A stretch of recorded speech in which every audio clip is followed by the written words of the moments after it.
Hello students, in this module, let's switch on to advantages and disadvantages of MBO. Advantages of MBO. An organization consists of different levels, that is top level, middle level, bottom level and operating level. Under MBO system, managers from different level will get involved in objective setting. This commitment ensures their hard work to achieve their objectives. Second point, MBO process also helps the managers to understand what is his role to complete his task. Third point refers complete understanding about the objectives makes a manager to recognize the need for planning, and he appreciates proper planning to complete organizational objectives within a fixed time. Fourth point implies under MBO system, superior allow their subordinates in goal setting, which is a foundation for participative management. Point 5 implies each department will get separate objectives and the target will also be fixed. Each department's objectives are consistent and one department will not work for cross purpose with another department. That is, there will not be any distraction by one department to another. From sixth point, we can understand MBO system helps to evaluate the performance of an individual with the organizational goals. Seventh point refers MBO gives the criteria of performance, which means a superior identifies the performance of each individual under MBO system.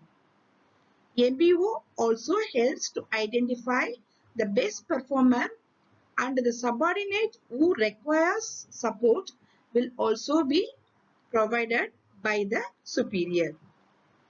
8th point implies delegation of authority means a manager divides his work among the subordinate and give them responsibility to accomplish the respective work.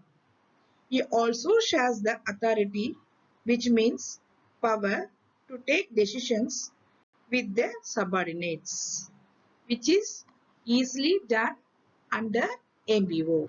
Ninth point, MBO motivates the workers by job enrichment. That is, a subordinate who is dedicating more will be awarded by promotions, which makes his job meaningful.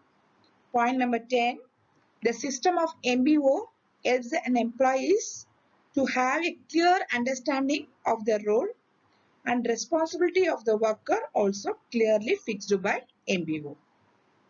11th point, involvement in goal setting makes the subordinate to understand the purpose of taking decisions, and he will not oppose any decision taken by his superior.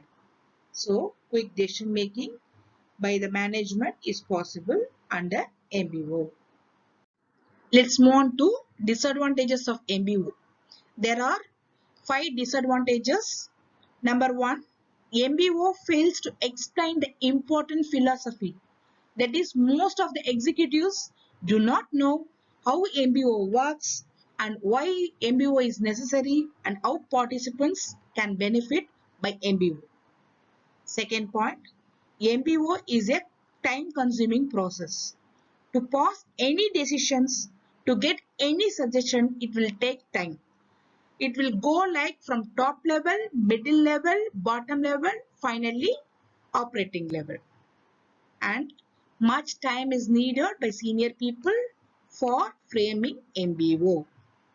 Next, it leads to heavy expenditure and requires heavy paperwork. Point number 3, in process of MBO itself, we have discussed that top level management will frame short-term objectives and long-term objectives. MBO gives importance only on short-term objectives and does not consider the long-term objectives. It is one of the major disadvantages of MBO. Point number 4.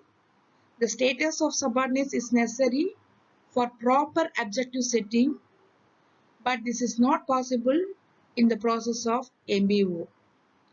The best performer and the worst performer will be found after the allocation of work. Point number 5. MBO is the rigid one, which means it is not adaptable and cannot be changed. Objectives should be changed to the changing circumstances, whether it is internal or external. When it is not done, the planned results cannot be obtained. With this, we'll conclude the topic MBO. In our next class, we'll discuss about MBE, that is management by exception.